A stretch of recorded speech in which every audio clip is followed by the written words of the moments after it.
Makosa matatu watu wengi wanafanya wakati wa Kwaresma. Namba 3 ndiyo kubwa zaidi. Watu wengi wanafunga wakati wa Kwaresma. Wanaacha nyama, soda au vitu wanavyopenda kwa siku 40. Lakini ukweli ni huu. Watu wengi wanafanya makosa makubwa sana wakati wa Kwaresma bila hata kujua. Leo tutaangalia makosa matatu ambayo Wakristo wengi wanafanya.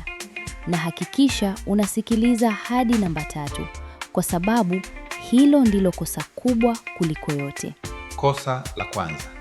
Kosa la kwanza ni kufunga ili watu waone. Wakati mwingine watu wanapofunga wanataka kila mtu ajue. Unaweza kusikia mtu akisema, nimechoka sana leo, nimefunga.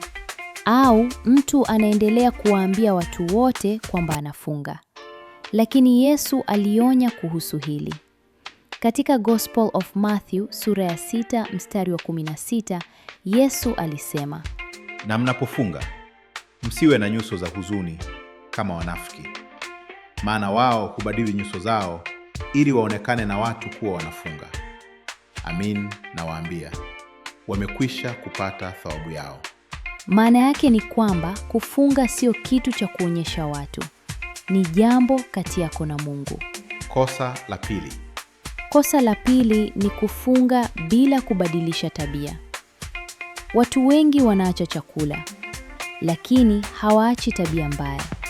Mfano, mtu anafunga, lakini bado anasengenya watu. Mtu anafunga, lakini bado ana hasira na chuki. Mtu anafunga, lakini bado anatenda mambo yasiyo ya haki. Biblia inaelezea kwamba kufunga kwa kweli sio tu kuacha chakula. Katika Book of Isaiah sura ya 58 mstari wa 6, Mungu anasema, Je, kufunga nilikochagua sio huku? Kufungua vifungo vya uovu, kuilegeza kamba za nira, kuwaacha huru wanaoonewa na kuivunja kila nira. Kwa hiyo Kwaresma sio tu kuhusu tumbo, ni kuhusu moyo na matendo. Kosa la tatu. Na sasa kosa la tatu, ambalo mara nyingi ndilo kubwa zaidi, ni kurudi kwenye maisha yale yale baada ya Kwaresma.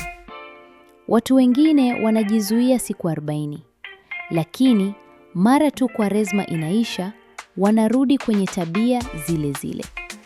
Labda mtu aliacha tabia fulani kwa muda wa Kwaresma tu, lakini baada ya Pasaka kila kitu kinarudi kama zamani. Lakini Kwaresma haikusudiwi kuwa challenge ya siku 40 tu. Ni mwaliko wa kubadilisha maisha. Katika Book of Joel sura ya 2 mstari wa 12 hadi 13, Biblia inasema, lakini hata sasa, asema Bwana, nirudieni kwa mioyo yenu yote, kwa kufunga na kwa kulia na kwa kuomboleza. Larueni mioyo yenu, wala sio mavazi yenu. Hiyo ndiyo maana halisi ya toba. Si mabadiliko ya muda mfupi, bali mabadiliko ya moyo. Kwa hiyo wakati wa Kwaresma, jiulize swali hili. Je, ninafunga tu au ninabadilika kweli?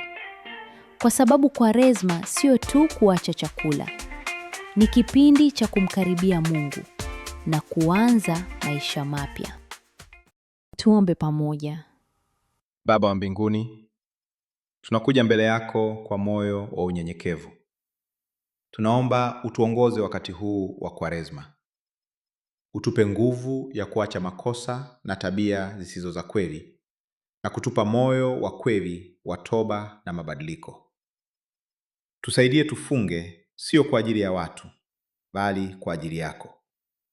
Tufanye mema kwa wengine na kuishi kwa haki na upendo.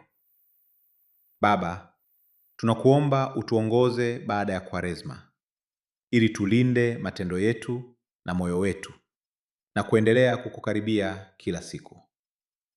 Tukubariki, tukuweze kushinda majaribu na kuishi maisha mapya yenye amani na furaha. Amina.